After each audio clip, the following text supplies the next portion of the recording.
I'm live again. Okay, so I am not going to spend every part of my time or all of my time on this one, but I feel like I need to do it to catch up. That's that perfectionist in me. I'm sorry. But I want to come on here to do this one too, because these are the two that I said I would do by myself. And then I would start bringing individuals into this conversation where we will be able to go back and forth in that way. I know it's late for some of you. Some of you are on the left coast, though. So I am on here. I want to fix one thing. Yeah, that was. Have you ever been able to breathe after you did a live? Going, now that's what the other live was supposed to be. But last week was me, getting my feet wet again. And I needed to I didn't do what I needed to do. I'm drinking water. It's giving me all the sounds. Oh, I can't change that. Okay. Okay, I'm going to leave that then. This is so interesting. Edit post. Let's see if it'll let me change the title. All right. Well, here we are and here we be. So, okay, it's not going to let me do it. That's okay. It don't have to be perfect. And I'm going to do number 2, part 2. How about that?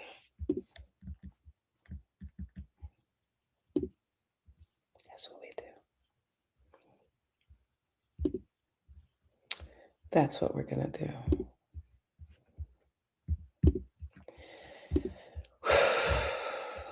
You see how I got that little in my throat in that blended family part? Because I'm still pissed. That part ain't healed yet. Because there's stuff I ain't going to say. Well, I haven't said. But when I tell you, that part was wild. And to watch a man get played like that, wild. Absolutely wild. I'm still speechless over lies that were told. And they're still like, I didn't tell any lie. What do you mean? What do you mean? Yeah. But when you heal or when you parent from your trauma, that's exactly how you get played. Mm-hmm. That's exactly how it goes down. I am going to place one little snippet into this description so it doesn't just say that. I want to place, I'll figure that out after the fact. So I want to get on here, and tonight, this is the topic. I married a fatherless son. I will talk about marrying a fatherless daughter next week. This week, I married a fatherless son. What does that look like? When childhood trauma follows a man into marriage is what we're going to talk about tonight. This is where we're going to take this thing to the next level. So what happens when fatherlessness goes unhealed and silently follows a man into adulthood, relationships, and marriage? What happens when a man doesn't even recognize that he's fatherless, has unresolved healing and unresolved childhood wounds, and it follows him into his adulthood? It challenges his manhood. It makes him question it. He's out here navigating life by trial and error, and mostly error and lots of trials. The relationships they build horrible male friendships, similar friendships as far as like who they are, who their parents were. We have a knack for gravitating to what's familiar. And then marriage. Did you pick your marriage partner from trauma wound, trauma bond, trauma. Some of us did. One of the things I also like that I'm going to say that I didn't say in the last video is I love Gottman Institute because they talk about how when we pick a partner, more often than not, we pick a partner that can help us subconsciously heal wounds that we didn't even know that we had.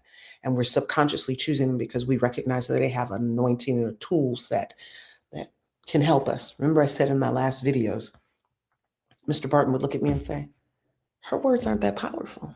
You know what I say to myself when my mother says those things about me now? Her words aren't that powerful. He had the tools. He had what I needed.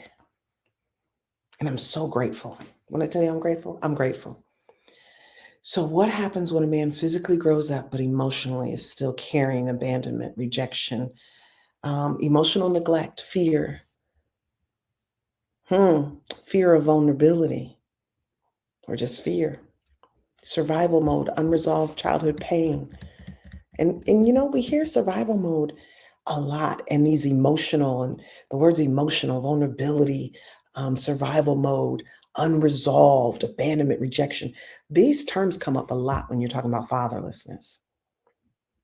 Why do you think they come up a lot? Because these were the places and these were the things that we experienced from our parents who were coming from their own set of trauma. Can we sit in that moment for a second?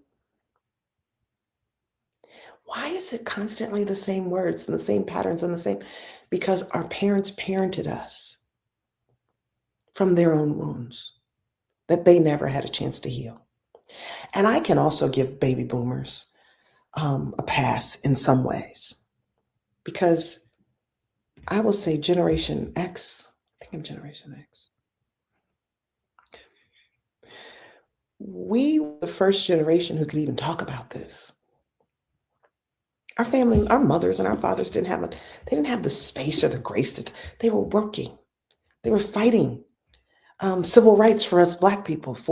They were fighting for life and survival. It's why I know white people are experiencing this a lot more.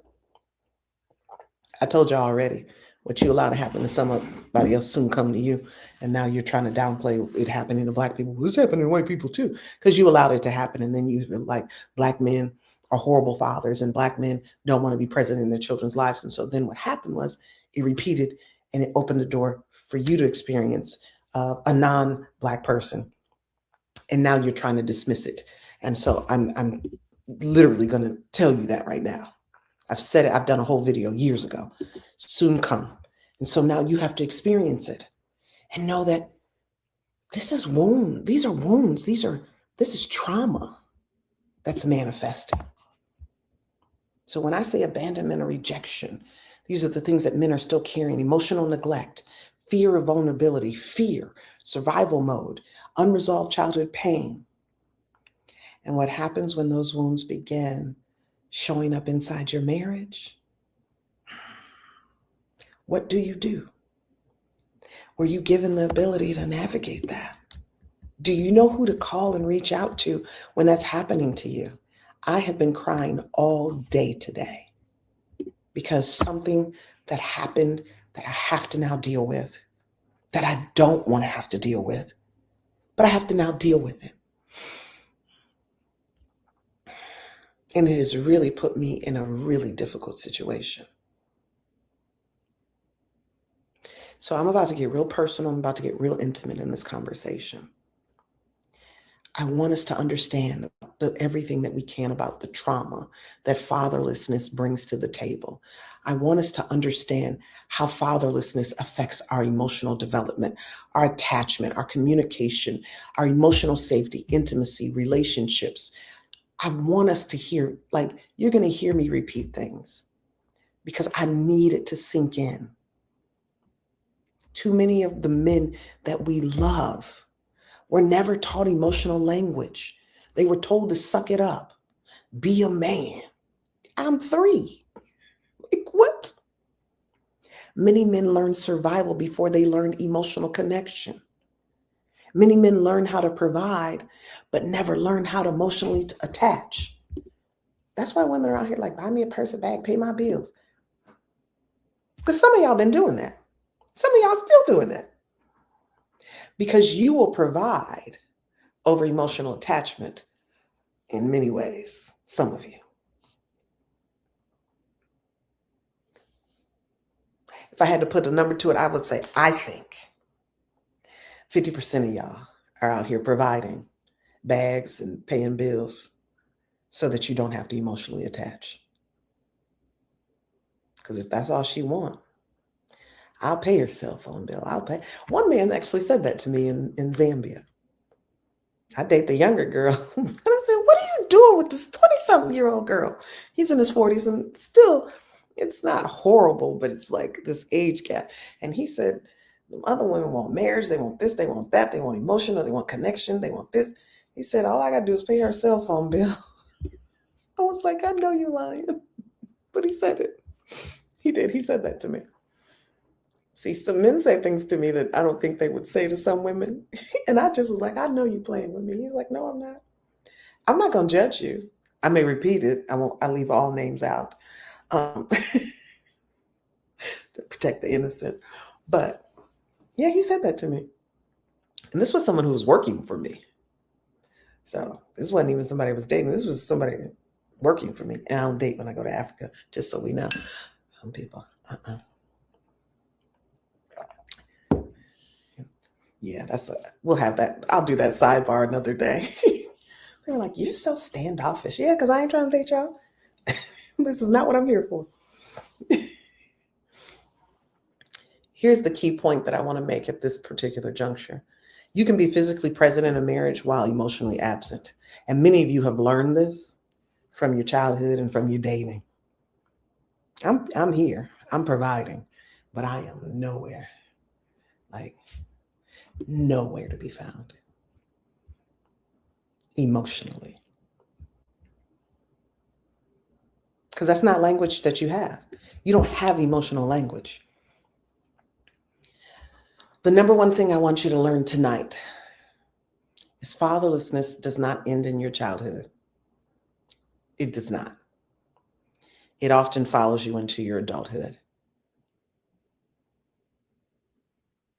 And then it skews how you see yourself, how you build your manhood and what you build it on, how you build your circle of friends. Fatherlessness is dictating. It is the rudder leading the ship in the relationships and how you build them. Your father wound does not magically disappear with your age. It doesn't go away. It will have you trapped in a fragmented soul where, like I said, I was showing up as a 12-year-old little girl. That's psychology calls that arrested development, where how you show up in arguments as a 3-year-old little boy, as a 15-year-old little boy, and the argument that he was having with his mother at the time because he didn't clean his room.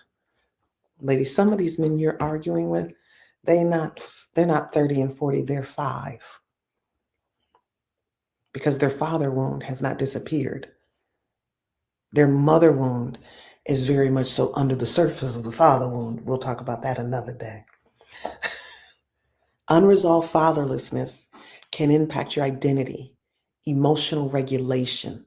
Y'all don't even know what people are talking about when you're like, how do you emotionally regulate? I'm considering showing you all one of the techniques that I've been using, and I haven't used it in a while, and I'm being reminded at this moment because that could really help what I'm dealing with as well. Emotional regulation, your self-worth, your masculinity. Child, some of y'all think y'all masculinity is being tested, and it's not. It's the little boy that's being tested. It's like, that's who's being challenged. It's like, come on. We got to grow up. And you're like, you testing my manhood? No, that's a little boy. Too many are thinking they're being disrespected when their wife is challenging them. And I'm not telling you that you're not always, like, the disrespect doesn't exist, but some of you sit in that place. Oh, I'm being disrespected. Get respect, love and respect. Amazing book. It'll keep you out the crazy cycle. It'll help you understand what disrespect really is. Some of you, I don't think you know. I don't believe you know.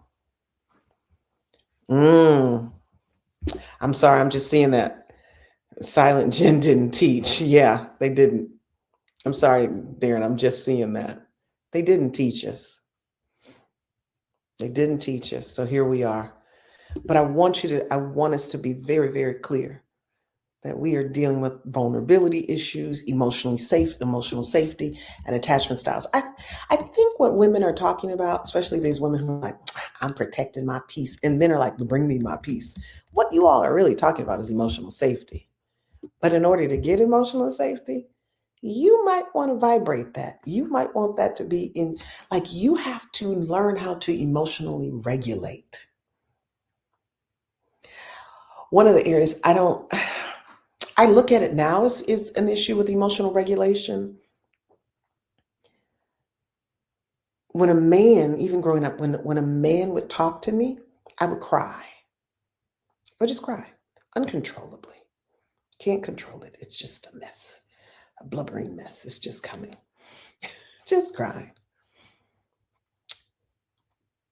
There was something that was underneath the surface that I can tell you. Like Mr. Barton would be telling me something, and I couldn't quite. I wasn't not processing it. I wasn't in a place where I wasn't processing it. I genuinely was processing it. But somehow those tears made him think that I wasn't. But that was also a place where I needed to learn how to emotionally regulate. I needed to find that place of learning how to regulate what that is, where it's coming from, taking time with your body and asking it where it hurts. The last time I did this, and I asked my body where it hurts. And it's been hurting a lot in this space lately. It's my womb. I'm still carrying around fibroid tumors that were supposed to be removed a long time ago. And insurance is giving me a hell of a run for my money. And then I was diagnosed with cancer February of 2024.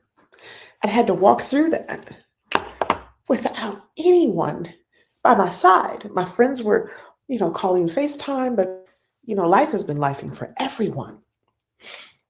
And I would have to put myself in a position, even recently, where are you hurting? And it's my womb. And so now I'm asking these questions. Like, I have this high hernia, and that thing, baby, when these things start to inflame from this nasty, toxic, GMO, chemically infused food, Jesus, the 10 pounds I have recently, it might be 15, I've put on, is driving me bananas. And so I can't, like I said in the last video, I can't do much working out like I need to because of this knee. But that regulation, when you check yourself, like how many of you are just in a place where you just stop everything you're doing?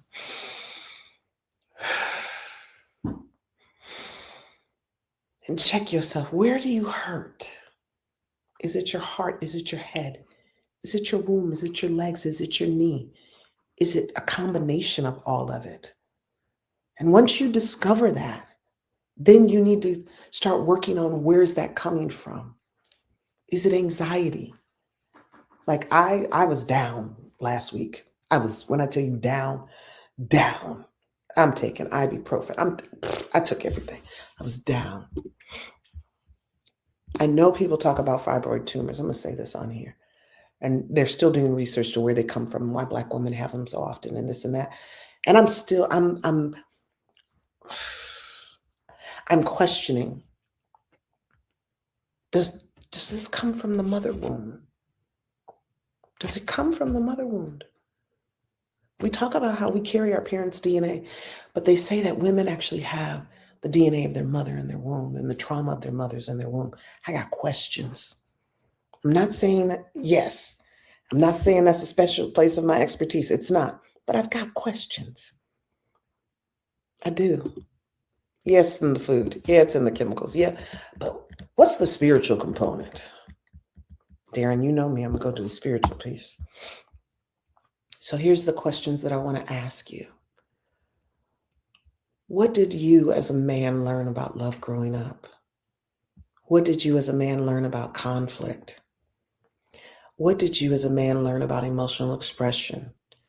What did you as a man see modeled as manhood? Another question that I've been asking. If you grow up fatherless and all of your mentors, father figures, stepfather, uncle, brother, and cousins, who are then your examples of manhood, are all fatherless, who taught y'all how to be a man? Did y'all all learn by trial and error? Did anyone actually figure it out, or they were like, this is what you do, because we still out here playing? Like, I've seen too much. So I'm still asking that question. If everybody in your circle is fatherless and they're there to help you, and nobody had a daddy,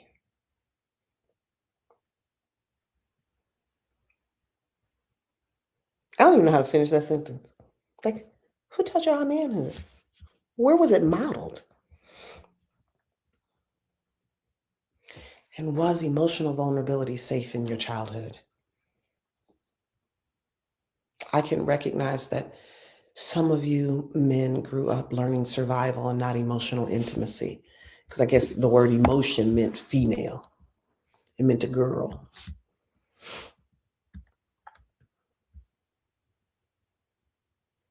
I have thought through, like, men have the same, I'm going to say this, I won't talk about what I thought through.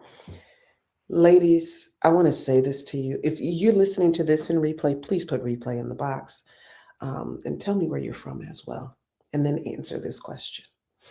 Do you fear rejection? Because just as much as women feel abandonment or rejection, so do men, especially if they've been the kid where their dad abandoned them and rejected them. One guy posted on our Fatherless Generation Foundation's Facebook page. He was talking about how he would sit on the porch waiting for his father, and then when it got dark, he'd move to the light so that he could make sure his dad would show up, but his dad never came. That doesn't die because you become an adult. That doesn't go away because you're now married. It manifests itself within your marriage. It manifests itself within your relationships, your career paths. Have you noticed that a lot of people who are therapists and counselors, that they've come from very difficult places, very traumatic experiences? Those who are in social work wish somebody had pulled them out of a situation. Like, it is intriguing to me how these things play out in our adult lives. What created your fear of abandonment? What created your fear of rejection? And too many of you men, you guys do something that I call emotional withdrawal. It is one of the most devastating experiences a woman can have, is watching a man right in front of her eyes emotionally withdraw from her.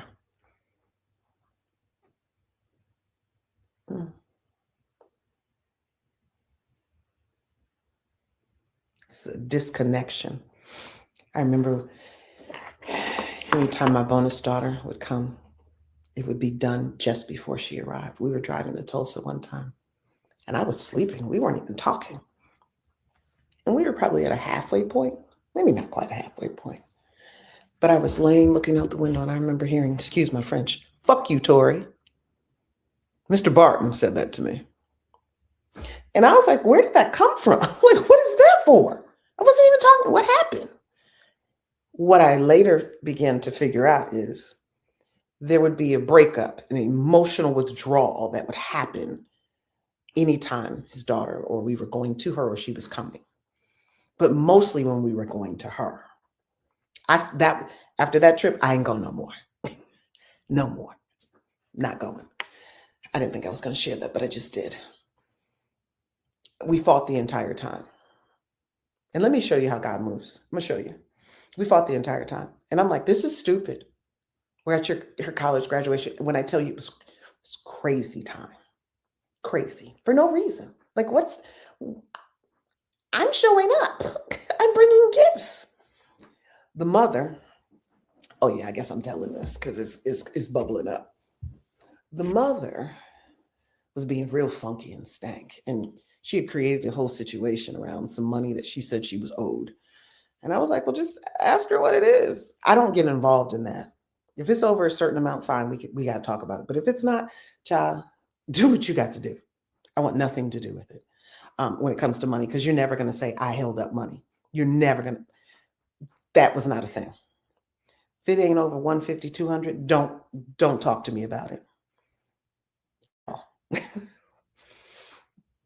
She had been pressing this button since November. And I said, look, ask her for the months that you didn't pay. And ask her to have, like, just text it to you or whatever. Saw her one time. She never gave it. During the graduation, I hear him whisper, hey, tell me what I owe you so I can take care of it. He whispers, oh, you think you owe me something? She's loud, right? She's doing all of this. So it's after emotional withdrawal has been taken, right? So now he's engulfed in this relationship in front of me. And I'm going to be honest with you. I was not even, me and Tokyo was doing our thing. We were. And I was trusting God to handle it. Now, was I on the phone with my mentor? Yeah, I was, because I was confused. Like, what is happening? And they were helping me regulate. This is when you have unresolved wounds from that ex relationship and you haven't dealt with them and you didn't do the person right. And I'm pretty sure she wasn't done right. So here we are. And she was creating a whole scene, and I just walked up on her. I said, tell me what the number is. And she gave me a number. And I said, that's fine, whatever. And I was going to let him work that out because that's his business. That ain't my business. That's his business. It becomes ours, but he's got to deal, like, he's got to manage that. And then she was whispering little snide things in my ear. And I was like, girl, I'm not fazed. I was not fazed. We get to the graduation. She got an outfit on that's a little too tight, Darren. And it's a little too tight. It's a jumpsuit. And it's riding up because it's a little too tight. None of my business. But I saw it. Mr. Barton's sitting on the end. I'm in the middle. She's next to me. Do you know the button popped off of her outfit? Rolled across my feet, rolled across his feet, and was going down the steps. And he went to grab it. And he hands it to me. I grab it here. Then I hand it to her. Don't mess with God's people. Your outfit gonna fall apart. Like, what you doing?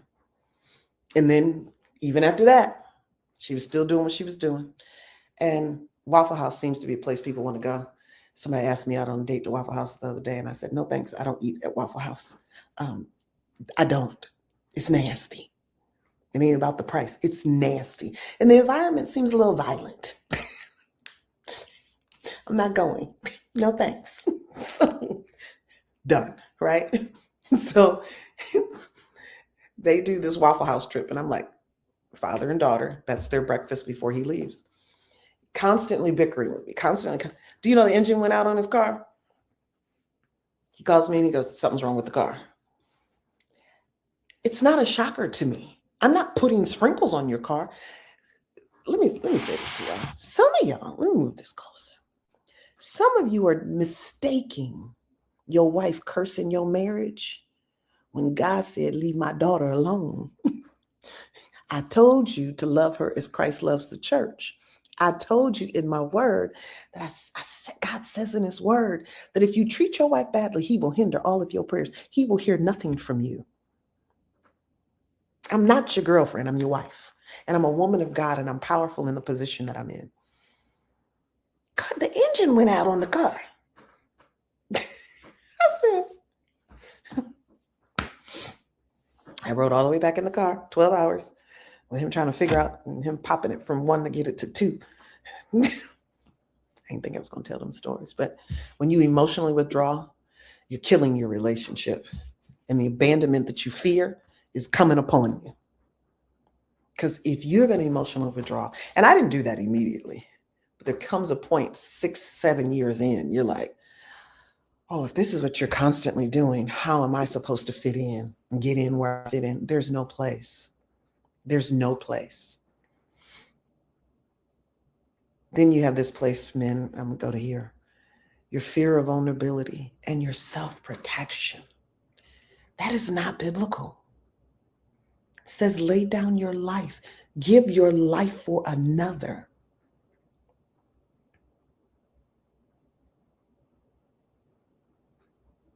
You can't protect yourself in marriage. And then the other one I want to talk about quickly and just list and throw it across your path is emotional distancing, which is very similar to emotional withdrawal. You're in the same space, but you're not, you're distant. That's what a lot of you experienced that with your dad, which made you fatherless. The challenge that I have with so much of this is, as men, and especially fatherless men, you deeply crave love. You deeply crave love, but you deeply fear intimacy at the same time. Because you've got to understand that intimacy requires vulnerability. But what if I tell it to her and she throws it up in my face? If she's your wife, you're going to have to take that risk, and you're going to have to give her some grace and teach and use it as a teaching point or moment if that's what she does. Intimacy requires vulnerability, and vulnerability is always going to feel unsafe when abandonment shaped your childhood.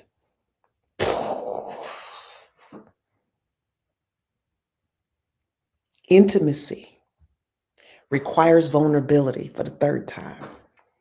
And vulnerability feels unsafe when abandonment shaped your childhood. Withdrawing emotionally. You've seen somebody do that?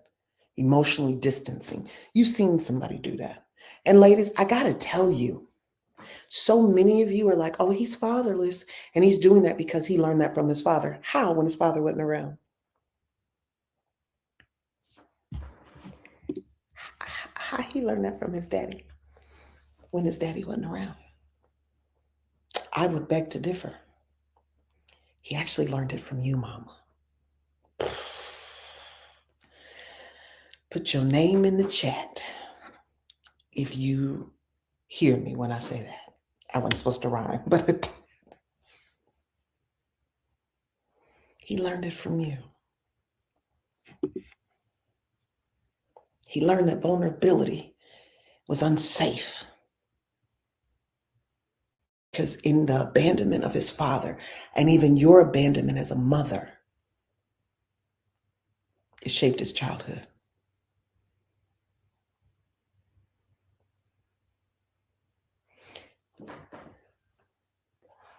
As I say what I'm about to say, I need you to write this down. Many men want love desperately while simultaneously fearing emotional exposure. But I just told you, it's one of the tools that we teach the kids. You got to know who to do that and share that with. Some of you are picking the wrong women to be your wives. Can we have that conversation? Because, okay, here we go. They said you were supposed to pick a woman like your mother, but you didn't know the kind of woman your mother really was. And so then you picked a woman like your mother, and you got yourself in a situation. You got yourself in a situation that you don't know how to get out of. So you desperately want this love, but you're afraid of being exposed emotionally because you can't trust her. Baby, my prayer is that my husband, my new husband, he's going to safely trust in me, as scripture says. He's going to trust my voice. He's going to trust my emotions. I am not using them as a weapon. I am not using them as a tool to get something from you. I'm not using them in any way to manipulate or control you. My husband will trust me. And I will be the kind of wife that's worth trusting.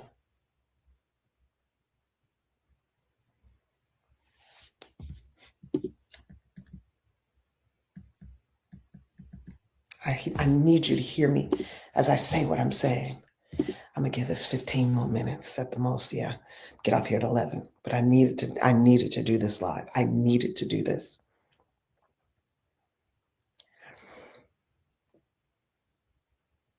To many of you men, the point I want to make next, and this is listed on my thing, is point number 4. I'll get better at this as I keep going. Becoming a provider without becoming emotionally present. Some of you are doing that on purpose. It's performance-based masculinity. It's financial provision. It's emotional absence.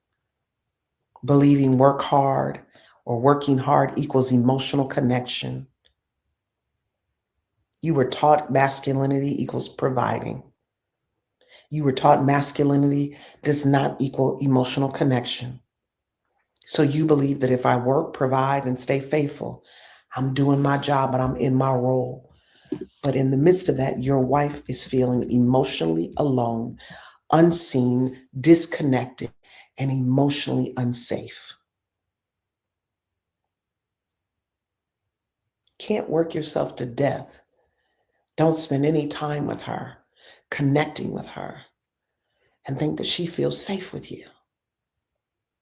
I'm gonna give you a tidbit and a tool to make your wife emotionally safe.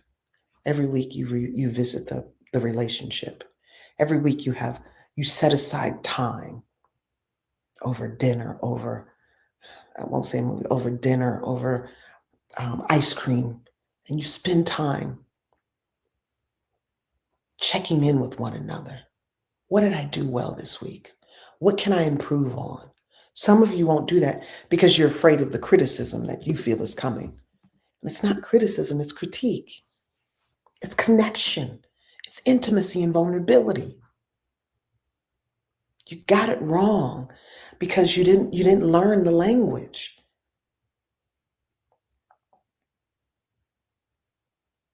You can provide for a woman financially and leave her starving emotionally. Like, that's not what women are signing up for. But ladies, men aren't signing up for you being an emotional wreck either. And they need you emotionally as well. They don't always know it.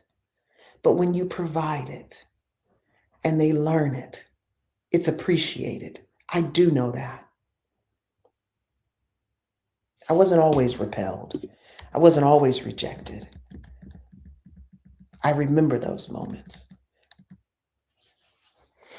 Number 5, trauma responses inside of your marriage. Let's talk about those. Fight, flight, freeze, and fawn. Fight, flight, freeze. We know those. I don't know if we know fawn. I'm going to go over them really quickly. This is how they show up in your marriage. Emotional shutdown, defensiveness, disappearing emotionally, anger, stonewalling, baby, avoiding hard conversations, overworking and emotional numbness. Some of you sitting in the car like, she just bickered too much and she just nagged. No, maybe she just wants connection. If she's a nagger, she's a nagger. But is it because she wants connection? Have you created an anxious attachment in your spouse, in your wife, on how you disappear emotionally? How you emotionally shut down? So your fight, flight, freeze response then creates that in her. Marriage often exposes wounds people did not know that they had. Said that earlier. I'm going to say it again. Marriage often exposes wounds people did not know they had. So how are you going to bring 2 holes of a situation into a marriage and then we make one? How? Marriage, you don't even know you have this stuff coming up. Like, it don't come up till you get married, y'all. And I'm telling you, I believe that God designed it that way. because marriage is covenant. It is your safe place for support to navigate. Marriage doesn't create all trauma responses, but often it's revealing them. And I'm going to tell you again, stop saying that your marriage is the problem. It ain't the marriage. It's the trauma you brought to it. Marriage is not the place that's creating all of these responses, but it's often the place that's revealing them. I'm going to go to number 6. Emotionally available men often don't realize they are emotionally unavailable. I think some of these men are on the spectrum. I have said this. Somebody said, that's not, you're not a therapist. That's not legit. Now I'm seeing other things come out that's actually saying that. I actually watched a lady who is a teacher who was talking about her special needs class. And she said, some of these men are on the spectrum. I said that, but because I'm not a therapist, y'all told me I was tripping. I have the Holy Spirit. The Holy Spirit teaches us all things. Some of your dudes is on the spectrum, and that's why they're emotionally unavailable. But that's not where we're going tonight. But I just thought I would throw that in there. So if he's emotionally unavailable and he doesn't know it, how do we get him there? I said it before. Can we please go get the book, Emotional Intelligence, so that you can become aware? It scores you and it gives you a lovely test. And it tells you exactly where you are. Lack of emotional awareness is number 1. And so if you get the book, it'll tell you where you are on that spectrum as far as awareness. Then that'll tell you if you're emotionally unavailable. Generational conditioning, baby. I asked earlier about the men in your life, but I also need to ask about the women, because some of the mamas, some of the women harder than the men. Some of these mamas is carrying so much masculine energy. They is a dude. When they say they was the mama and the father, they meant that. They meant it. Ladies, I'll talk to you about that later. That's creating mental health issues within you. You ain't supposed to be no father, but here we are. Emotional illiteracy. You don't even know. Now, I'm getting tired. That's telling me I got 6 minutes. 6 minutes. Emotional illiteracy. You don't even have the language. You don't even have, like, you've never studied it. Right now, I am doing lots of financial literacy courses, lots, not just about bank accounts and purchasing homes and those kind of things. I'm investing. I'm looking at what I can do investment wise, building a trust, like all of these different things. Because, no, not going there yet. There's an emotional literacy as well that we need to get, especially when we grow up in fatherless homes. We were not given the tools. And so you're going to have to go outside of what you've been taught, this generational conditioning, and you're going to have to learn a lot of things. And you have to learn these things so you don't repeat the patterns, because you never saw a healthy relationship or healthy intimacy modeled in front of you. And then you have an inability to articulate your emotions. So anything that seems like an emotional word, you already shutting it down. Mm-mm. Too many of you men do not realize that you're emotionally disconnected, that you're emotionally unavailable. And the worst is you're emotionally unsafe. Being emotionally unsafe is, especially in a marriage, it is worse than physical abuse to me. But you found yourself in this emotional cycle or dysfunctional cycle because survival became your norm. Survival became your norm. So if survival is your norm, how do I deal with my emotions? Some of you punch holes in walls, slam cabinets, hit your wives. Yeah, I pray none of you are being physically abusive. Here's the challenge with what I'm talking about. You cannot heal patterns you don't recognize. And if you don't recognize it, you can't acknowledge it. You can't do the work to heal it. And the sad part is, for too many of you, there have been women who've come across your path, who have shared with you what they've experienced with you, and you have dismissed it. You've dismissed it. She being emotional. Or you ain't my wife. You ain't my mama. I'm going to get on the women next week. Because some of you going to put in the comments, well, what about? Don't do that. I have to fight myself from commenting. One guy said something on my podcast page the other day, and I had to fight myself from saying something. Because I don't need to comment. Just keep it moving. But you cannot heal patterns you don't recognize. And that's the part where I get into what women carry into marriage. So, like I said, that's point number 7. Women also carry trauma into marriage. I'm going to stop there, and I will pick up there next week where we go into what women do and how women carry those same things into marriage. Some of you may say, well, Dr. Torri, how do I get to this place other than this book that you're talking about? Prayer. Prayer is a powerful tool. And getting before God and spending that time and asking yourself, where are you hurting? Where did it come from? Your body speaks. Prayer doesn't get to replace any healing work or any accountability or emotional growth, but it's a great tool to use. It's a great tool to use. I want you to realize that unhealed wounds flow into your relationships. Emotional pain affects behavior, and healing matters, and it's necessary. I'm not here to condemn men. I told you I'm going to jump on the women next week. This is about understanding how fatherless trauma, emotional suppression, and survival patterns silently shape relationships and marriages every single day. I need you to know your healing is possible. Awareness is possible. Your emotional intimacy that you desire, but you repel and reject, it's possible. But you can't heal what you refuse to confront. I'm going to say there are certain lines that I have decided that I am going to use, and they will become my coin phrases throughout this particular series. And we're going to be on this series for a while about marriage and fatherlessness, because I recognize more than ever what's wrecking us. And then those of you who, I want you to go to Amazon. I want you to get the latest books that I've just recently dropped. I want you to get Daddy, Where Are You? It's an instructional guide for fatherless fathers, but absent fathers, alienated fathers. It's from the voice of your child, explaining to you how they feel, but it's also from your voice as a child who went through the same pain.